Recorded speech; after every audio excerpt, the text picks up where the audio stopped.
presentation mode. The later classes, we are going to want to have more of a discussion. But since right now this is our first class, we're really just kind of getting started. We do expect to have maybe a couple more people joining because we still have kind of a wait list going on where some people have accepted the offer, but some people may have not confirmed. So next week, we want to have more of a team introductions period. But so this week, it'll be more me presenting to you. But know that we do want to make it more interactive in the later weeks. So we are recording this. So please do make sure that you stay on mute while you're not speaking. And so welcome to week 1. This is the first class for the Team Up on Food Waste Research Action Project team for DC Wards 7 and 8. And we're really just getting to know each other and getting to know about the project. So the learning lesson topic is how to measure success and engage your team. But first, we're going to kind of give you a little bit more of the context of where this project came from. And actually, I like to let you start with a little bit of quiet reflection on this question of what inspires you?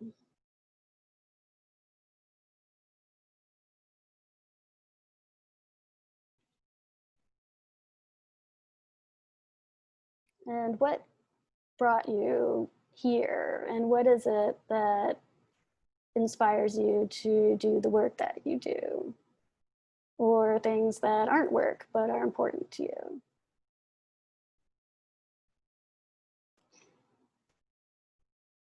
And I wanted to share with you what inspires me, which is all of you. So these are the messages that when you applied to join this class, some of the reasons why you were interested in. So I want to prevent food waste. I want to learn new things. I want to do things that matter. I want to be involved in my community. I want to help other people and live a more healthy lifestyle. So I was really inspired by all of those messages, and I'm really excited to be able to build a team of people who really share all of these values that you shared when you applied. So just a brief course overview, and I actually went back and forth of thinking, should I call it an orientation or a course or overview, because on one side, we do have learning objectives, like we want this class to be something where you learn. At the same time, you're basically being research assistants for our project. So the reason why we get to pay you to do this is because it's actually part of delivering on a grant that we're working on for Sustainable DC. So part of this is about, delivering the learning, but it's also about what are we going to do together. So you can think of it also as orientation to research assistant action project. So we're going to talk a little bit about where the project came from, like what success looks like and how we measure success. And that is really related to this kind of really brief introduction to some of the things we're going to be thinking about throughout the class on action research, like metrics, limitations to research, and ethics, just getting a little familiar with some of those concepts that we're going to be talking a lot more about as we go through the rest of the class. So don't worry if it seems like a lot. I mean, it's just an introduction to some of these things that we'll be going more in depth over the next 8 weeks. So then we will talk about the overview of the project and next steps for moving forward for this week. So to give you a little bit of background on what inspired this project originally, I spent 5 years managing the recycling program for DC Public Schools. So I worked for the DC Department of General Services. And one of the things that I was responsible for was starting the composting in the cafeteria. So the programs for getting the kids to separate their food waste. And in that process, we did a whole lot of waste audits with students to find out what was being wasted and how much was it. And the most striking thing that we learned was that actually about 20 to 30% of what was being thrown away in the cafeterias was whole uneaten food. So that was the whole fruits, that was the unopened milk cartons. And that's when we realized, well, that's really the first thing that we should be working on. Like those are the things that shouldn't be going in the bins at all. So we had started these DC-wide competitions for schools that were basically research action projects for students, where teams of students in schools would collect data and then take action and then see what difference it made. So we decided to do one about food waste, where we looked at reducing food waste. And that was a really popular thing with the students and the teachers to bring about positive change and be a learning experience. So a couple years later, so now I'm actually a private consultant, so I work mostly with charter schools, private schools, also with public schools on waste issues. But I'd been working with some schools that were still wanting to do this type of project, but then COVID, like for Earth Month, right? But then COVID happened. So we thought, well, what can we do to do the same type of project learning activity while we do it remotely?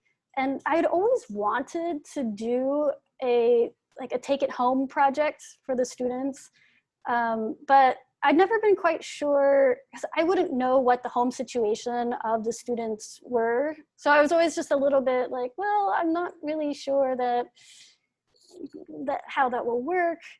But suddenly there wasn't really an option. Food waste has also become a very hot topic with the EPA and the US targets on food waste. So they actually had a residential, basically a toolkit for how to do residential programs, which included a food waste challenge. So basically we just said, okay, let's take their established methodology and let's try to run a challenge for families during this Earth Month. And that's what we did. So that kind of provided an idea of a model for what we could do in other places. But when it comes to like why prevent the food waste, the main thing that I learned from actually both of these, like from doing all these waste audits, is that really the main motivation for measuring the food waste is so we can use that data to make better decisions about the nutrition, right? So like if I'm throwing food away in my house, and I've been measuring my food waste in my own house for over a year now, you know, if I'm throwing something away that I could have eaten, it means that you know, there's something about how I've done the planning and preparation that is resulting in this inefficiency. And it turns out that people who have researched the business case for reducing food waste have found that just by measuring, when businesses just measure how much food waste that they're throwing away and looking at how that can inform making their different management decisions, they find that they can reduce waste, just prevent waste by 50% and save money by 10%. So if I think of my house as like a business, then, you know, measuring the food waste that we're throwing away is just part of how do we get to make better decisions about nutrition. In the background, when we were doing this for Earth Day, climate change was the theme of Earth Day this year, and it turns out that reducing food waste has been identified as the #1 solution to global climate change by a major research project called Project Drawdown. And of the top strategies, it's really the only one that you can do at home, like on your own, and based on your own decisions. So the reason though why it's so important for climate change is because when we prevent the food waste from happening, it's like you're preventing all of the waste of all of the resources that goes into that food. So it's the production and the transport and the processing of the food. That's really where the climate impact happens. So how did we enable this project where we got to actually make an action research team work on this? So Sustainable DC is DC's action plan for sustainability, and they had a call for proposals for grants. So Sustainable DC's goal is actually to make DC the healthiest, greenest, and most livable city for all district residents. And they've really gone through a multi-year process of engaging residents from across the city in meetings and giving input and workshops to identify different topic areas and different goals and targets within those topic areas. So one of those topics is food, and that's the one that we're focusing on, but there's so much interconnectedness between all of these topics. And one of the things that they realized recently from doing surveys and engaging residents is that what's written in the plan is basically what government agencies can do to achieve these goals. And residents are also interested in, well, what can we do to help achieve these goals? So Sustainable DC was looking for ideas on how to get ideas from residents about what residents can do to help achieve these goals. So we put together a proposal. And who is we? So we is actually a team of, I represent my company of Recycle Leaders. This is Jeffrey Neal, he's the lead, he's an expert on composting. We thought, let's put together, let's take one topic on food and let's put together a proposal. And I have a question.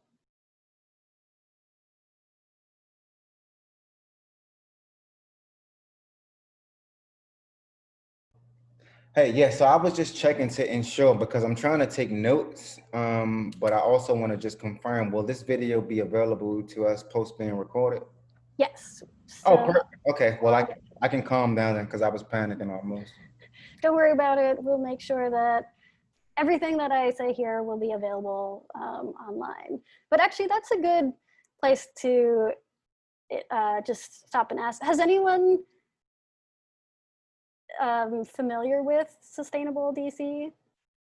Or has anyone interacted with any of the like working groups or meetings? So I have like a small relation. So the thing is, I don't know much at all. However, I understand the term of sustainability and DC behind it. I'm all for it. Like, let's do it. So I'm jumping in. But short story, no, I don't have a well first understanding of what's going on. And that's actually what they found when they started interviewing residents, that a lot of people kind of knew a little bit about, well, a lot of people know, about sustainability in general, but most people didn't really know how to plug into the Sustainable DC plan specifically. So we thought that a cool idea would be to kind of combine this idea of action research for generating ideas from residents with also having community meetings to get more ideas from people who aren't as engaged over a whole 8-week period. And then also to have a pilot project about removing barriers, and we'll learn more about that later this week and later in the summer. But also to really make sure that we document everything so that we can share the lessons learned with other districts and the rest of the city. So the other question is, well, why did we focus on Ward 7 and 8? And one of the reasons is because It's a priority for sustainable DC.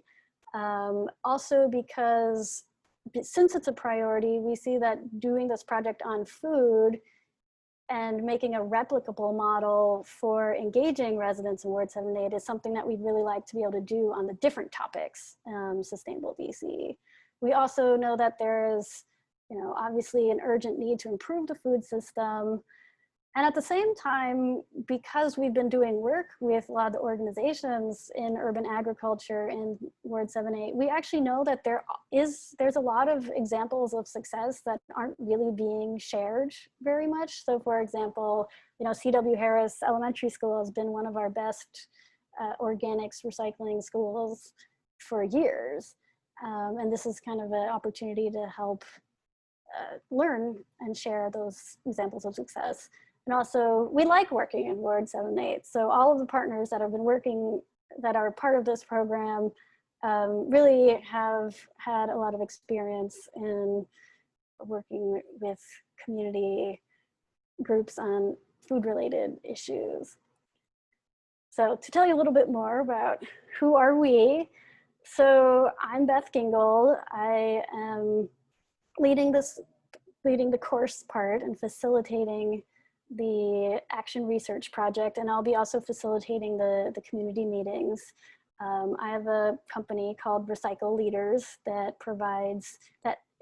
helps schools and faith institutions do meaningful action research projects around waste and develop leadership skills and research skills. So we also have the leader of the grant. So Jeffrey Neal, he likes the word co-creation. So he's the chief co-creator and leading on the on-site composting. He has a social enterprise called Loop Closing that's really a leader in kind of mid-scale composting on-site systems and really looking at self-agency and how it can develop like workforce development programs around composting in the city. So Xavier Brown, he didn't come to our happy hour last week where I took virtual happy hour where I took this team photo, but he also is one of the leading voices in urban ag. He also has a hot sauce company that sources locally, and he'll be helping us find that community resources. And so from the Recycle Leaders team, I'm gonna let them say just hello. We have Ellie Freed. She has been leading our social media and communications. We have also two very experienced green team leaders that I had the opportunity to work with when I was managing the recycling program for DC Public Schools. So Ellie, you wanna say hi and just a few words about yourself? Yeah, my name is Ellie, and I got to work on the Team Up on Food Waste at Home project, the one that inspired the one we're doing right now. And yeah, I'm really excited to see how this one goes and help you guys out in any way that I can. Rhonda, you wanna? Hold on a second. Hi, I'm Rhonda. I am the custodial foreman at Duke Ellington School of the Arts. And I have known Beth now, I guess, for 4 years, I believe. And we've worked together closely with the recycling programs at Cardozo and Roosevelt, and now at Duke Ellington. I'm going to go ahead and mute myself. Mr. Epps, do you want to say a few words about yourself, or are you masked? Yes, good evening. My name is Caleb Epps. I'm the RW5 at Luke Seymour Academy.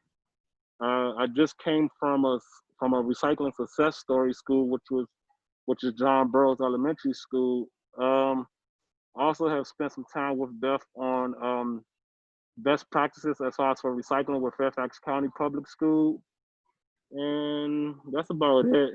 And that's about it to sum it up. Thanks. No problem. So I was going to talk a little bit more about who am I, but the real question is also like, who are you and what do you want to get out of doing this course? I have found that kind of in my journey of work and things and trying to make a positive difference in the world, I've kind of worn these 3 different hats, right? And there's kind of these 3 different, when you meet people who are working on trying to change things, it's almost like I like to think of there's the researchers, right? So I actually was kind of tracked into research from, I went to Doswell Brooks Elementary School in Capitol Heights, and we did science fair projects. That was like, so I kind of thought of myself as a researcher. And so as I went to, through college, I did pursue a master's degree. And the best thing I learned was that people would pay me to learn and to do research. So I've done work on tropical forests in India and Indonesia. But at some point, so I was working with an organization that was like action oriented, but at some point I just realized, I think research is important to understand the world, but I want to do something. And so, the whole process of learning how to do research methods was wonderful, great, and that helped me to apply that to what I like to call my change maker phase, which is so the change maker. So people who more want to do things, right? Like I want to get things done. I want to change an organization. I want to get everyone in my school to recycle, right? That has like a different flavor to it, right? And different people have different skills related to getting stuff done versus, learning about things.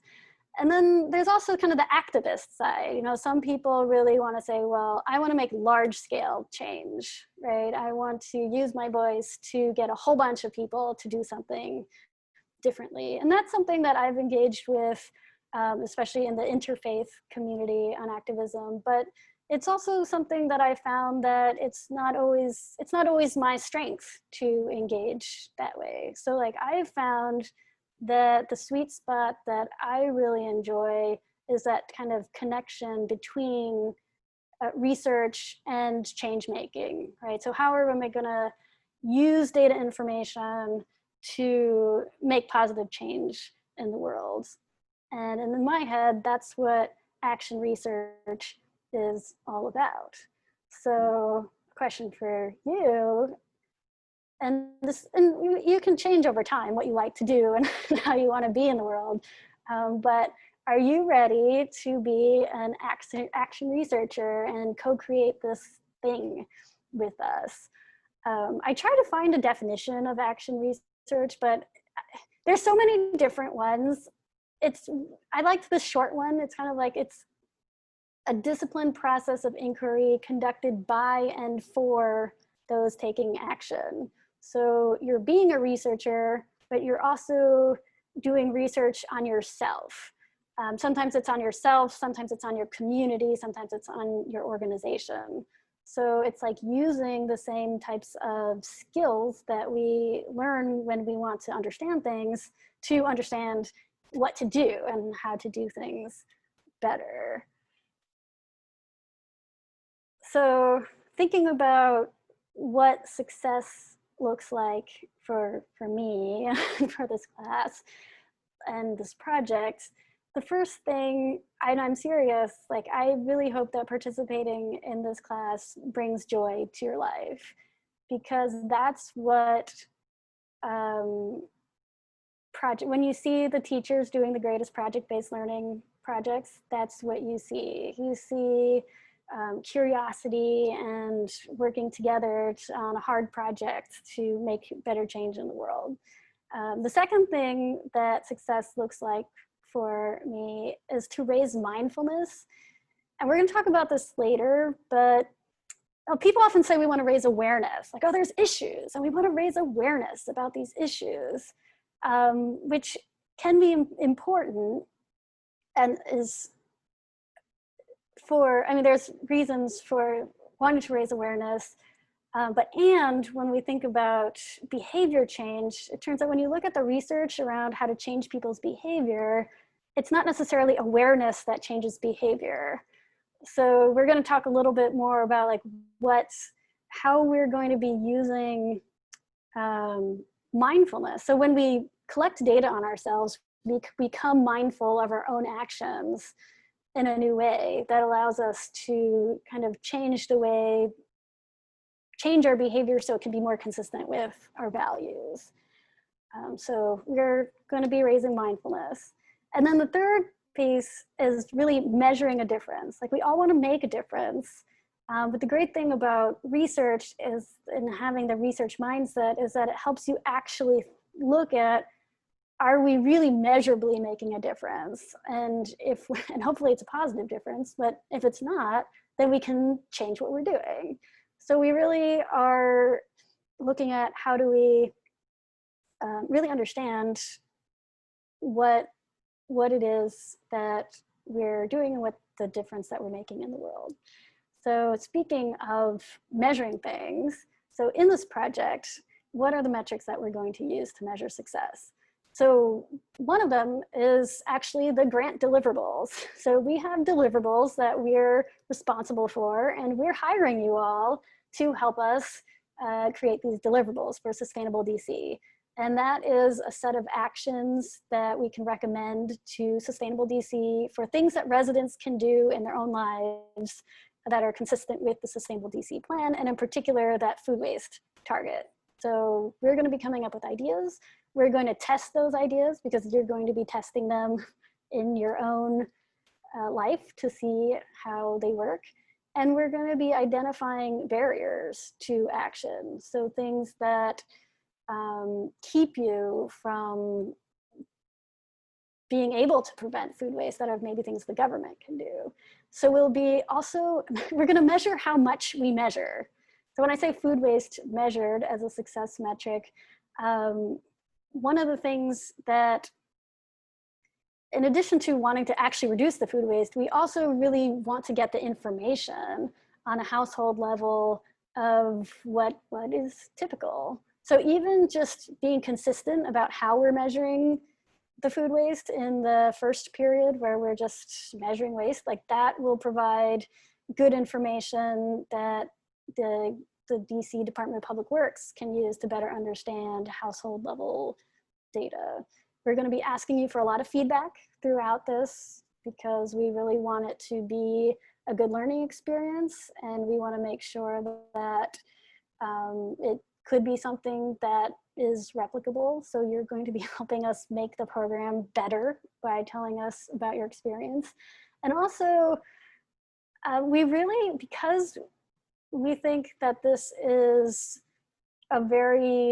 an innovative approach, we have been engaging with something called the Food Too Good to Waste Peer Network, which is people across the country in different districts who are working on food waste. And they're actually really interested in what comes out of this project, and we're going to be sharing what we find with them. So after this project, another measure of success will be how many other districts actually use our ideas and replicate what we're doing. So that comes to kind of our research action topic for the week. This is really just to introduce you to some of the major cross-cutting topics that we'll be thinking about as we do action research, which are metrics, limitations, and ethics. So I'm just going to briefly touch on these right now, but over the course of the next 7 weeks, 8 weeks, we'll be kind of considering these in everything that we do. So this is a first kind of a question. So like, say a household produces 100 pounds of, we'll call it preventable food waste. Next week, we'll get into details of what that means and how to measure it. But just for now, okay, 100 pounds. Like, Is that good? Is that, like, what does that mean?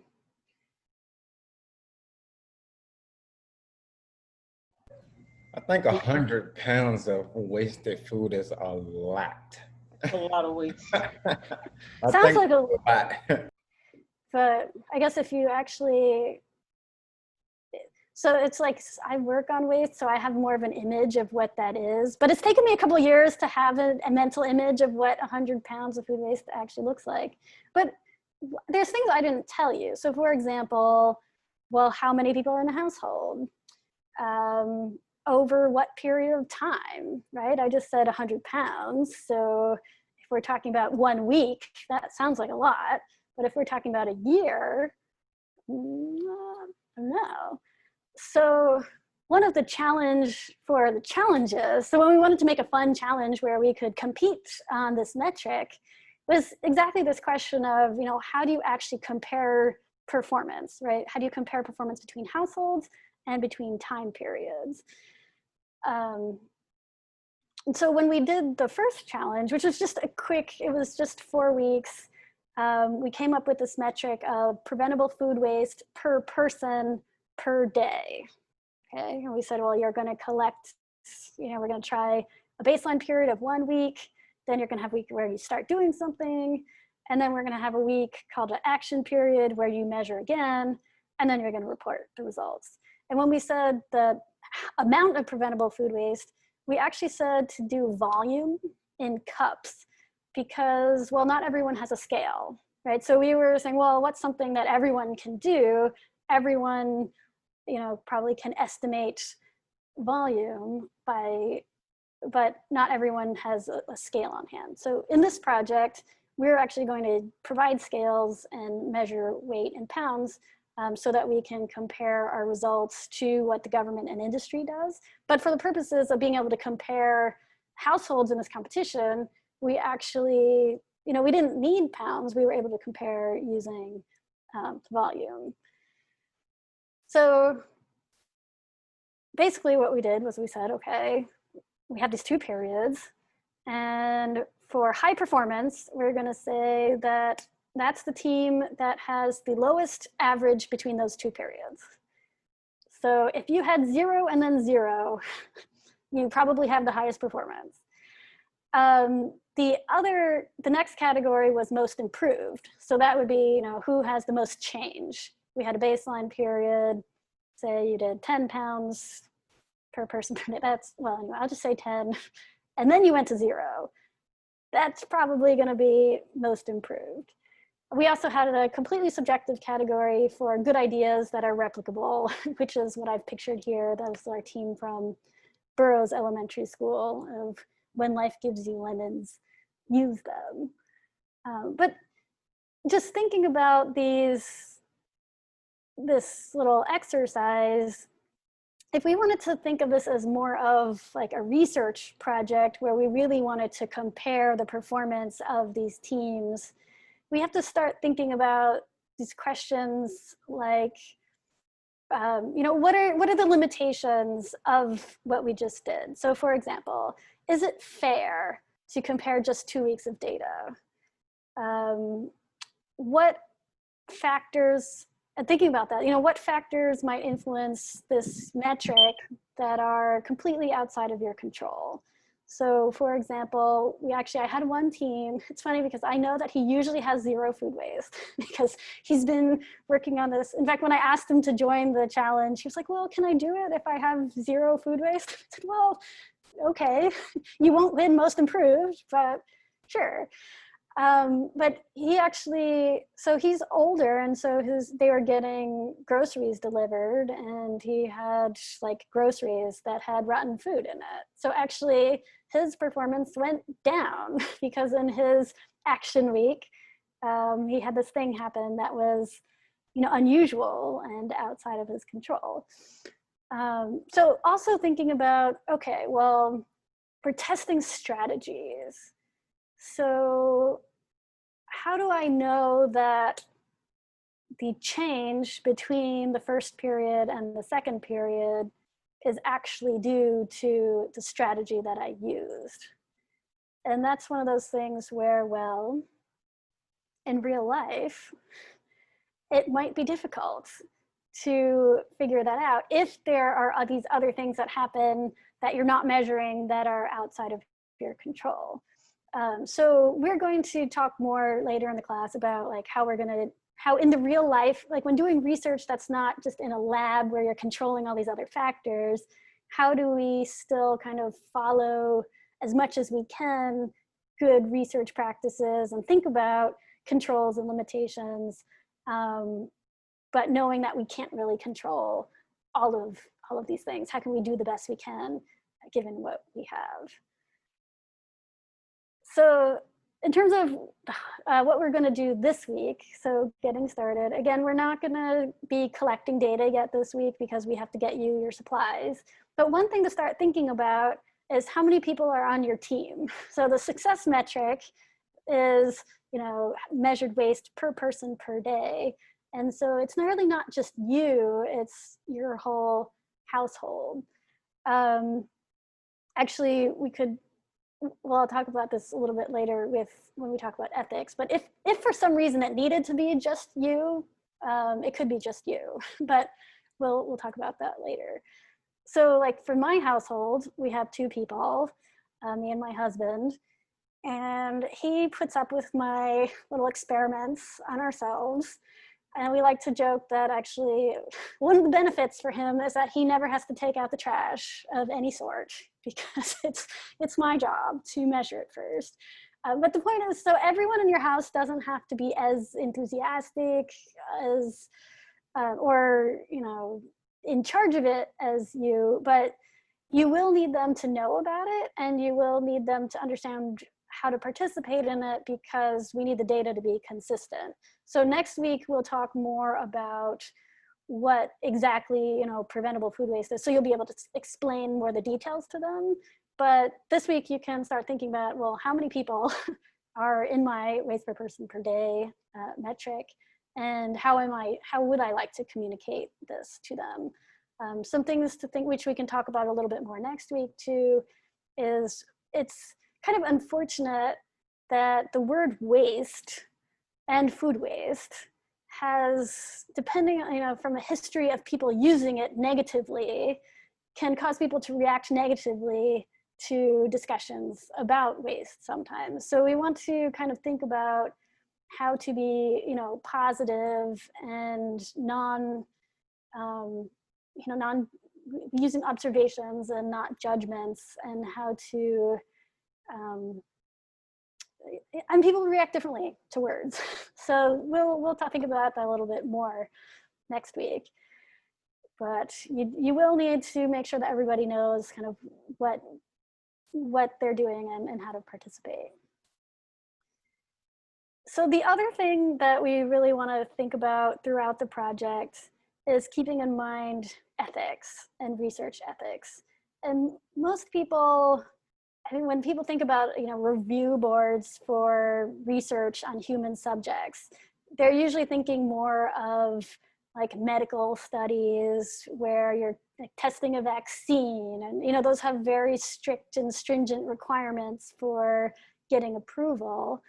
And so on the one hand, we don't need approval for what we're doing in the same way, but we do want to have the same ideas in mind because it's still a research project. We are working with ourselves and human subjects, and we do want to make sure that we are in line with both research, the kind of basic ideas about what research should be. Like, research should have value, it should be scientifically valid, but also specifically making sure that the people who are participating, we have informed consent so they know what it is they're getting into, right? And this piece about having respect for enrolled participants. And in this case, it's funny because action research projects kind of throw research review people for a loop because it's not what they're used to, because we're being researchers on ourselves and our community for a purpose. But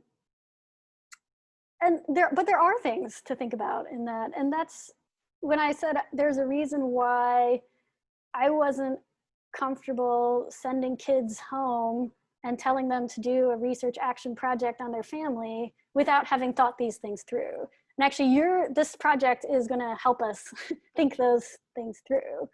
I mean, when I was at DCPS, I didn't even take pictures of children under 18 without media release forms, right? But thinking a little bit more about what this actually means for you and for the participants, you know, how do we really make sure that everyone involved is being treated from an ethical standpoint? And part of it is protecting confidentiality. So it's funny, so for you, and then by extension, you are researching on your house. So we are not going to publish anyone's personal data. So when we share our data, we're going to share aggregate data from the whole project. So we're not going to share household level data with anyone. That being said, if there's only 10 people participating, there's still, I wouldn't say necessarily a problem with specifically with confidentiality, but you know, just think about it for yourself, that your household data is going to be shared with 10 other people and shared with other districts. And so are you comfortable with that? I'm comfortable with that, but that's, you know, up to you as a participant to make sure that you're comfortable with that.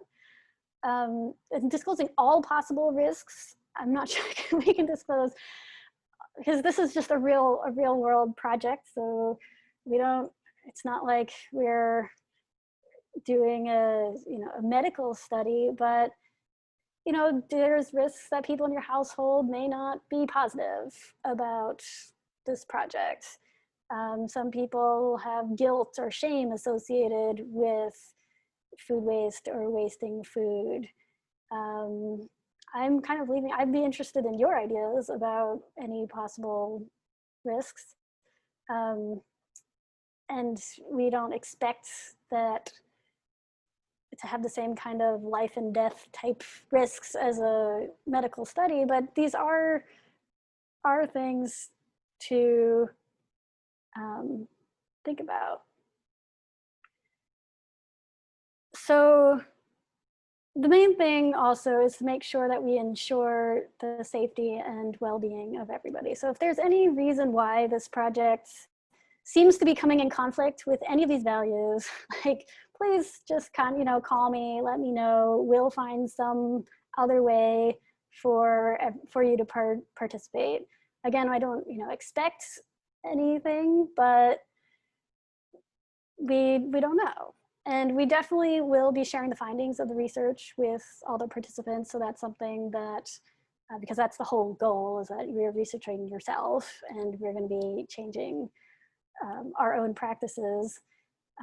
But yeah, I'm putting these up here for kind of you to consider in your own life and to think about as you're involving your family or neighbors or people in your community in this study. So that being said, are we ready?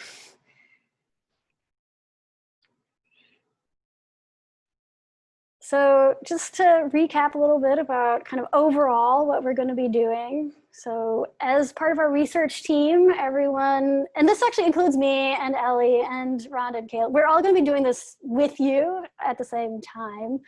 I've done it before, but it never gets old. And you learn something new every time. But so we'll have these training sessions. Everyone will set up, engage your household members on starting to sort waste. And then you'll be responsible for tracking and reporting it and using it to come up with ideas on how to test strategies and then to identify structural barriers that get in the way. So in terms of expectations, so we expect that everyone will be able to be available these next 8 weeks between today and the end of the 8-week period.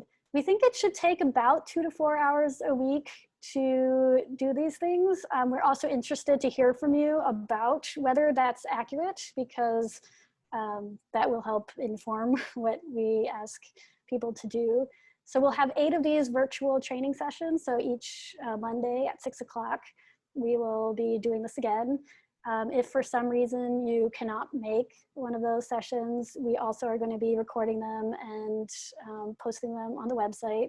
We much prefer that you come, because then we can have discussions and really be interactive. But we also understand that people who have jobs and families and responsibilities, if 6 o'clock on a Monday is not like the time you can make it, we don't want that to keep you from being able to participate.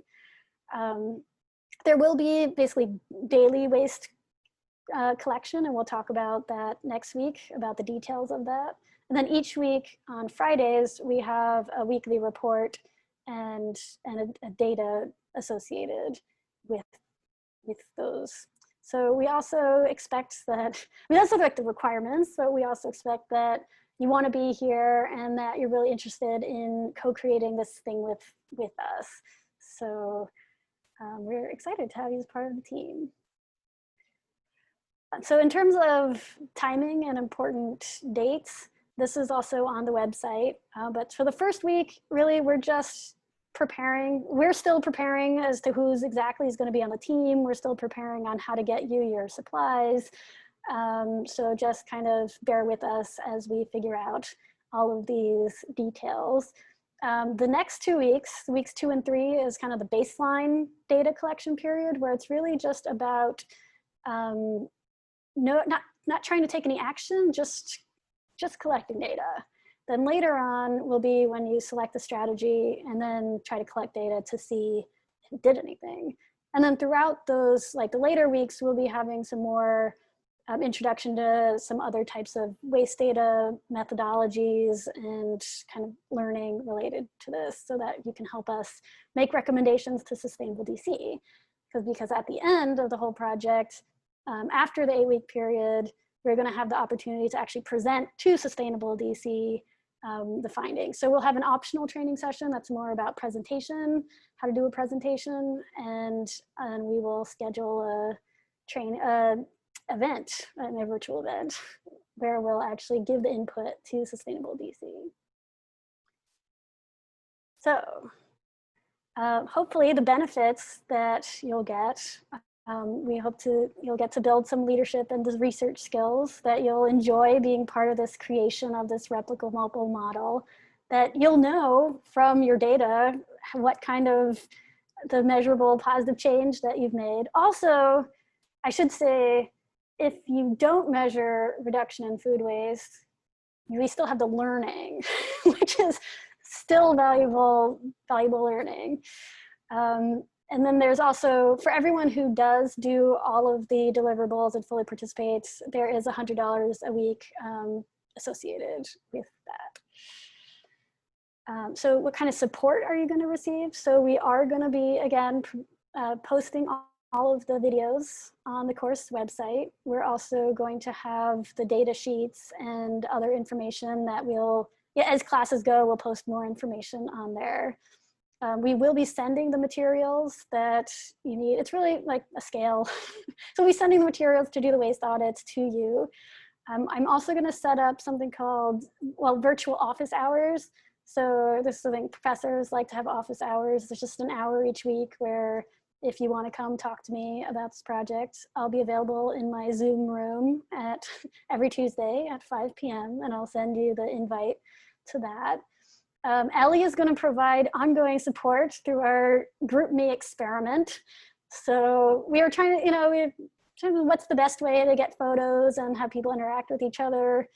We thought texting might be better than WhatsApp. We're not 100% sure. So we're going to try GroupMe, and you're going to let us know whether it's working for you. And we also have access to experienced green team leaders. So we have Rhonda, we have Caleb. We also have Jeffrey and Xavier, who are experts in composting and urban ag. So if you have questions about, things related to sustainability and being leaders in the field, we also have a team that is here to support learning a lot more. So next steps, and It's exactly 7 o'clock. This is my last slide for you. So the next steps are to make sure that you've confirmed your participation in the class. So we really need a confirmation because we do have a wait list and we do want to make sure that 10 people get to participate. It also, in that form, it asks for an address. We need that because we want to make sure that we have somewhere to send your supplies to. If you have any like special instructions for us to make sure that the supplies get to the right place, you can put that in the comments in the form. The next thing, so very important, is week 1 report. There's, we'll send out, also I'll send an email to everyone, but there's a link on the website. We're not doing, again, no data collection necessary. It's mostly just a survey of your thoughts on this, about talking to what you think about talking to your family. It also has an instruction to send a photo by GroupMe and to share a few sentences of a bio so that we can put people's, like a profile photo and bios on the class webpage. We do want to be letting people know that this is a very cool project and you're, you know, who we are and what we're doing. So yeah, so that's what we have for this week. Oh, I should mention that for the first gift is upon completion of the week 2 report, not the week 1 report. So week 2, it's the $200 because week 1 is really not a full, it doesn't include the whole data collection. So, but the reason why I'd really like your reports by Friday are because that will allow me to take what you say in your reports to prepare for the class on Monday. So I thought about, well, should I give them, give them a Sunday deadline? But that's why it's Friday, so that I can listen to you and adjust the next class accordingly. So throughout this, please do ask for help. Feel free to reach out, especially over GroupMe with Ellie. Refer to the project page, come to my office hours, and we're doing this together. So we're all learning together. We're learning what works as a team. And does anyone have any questions?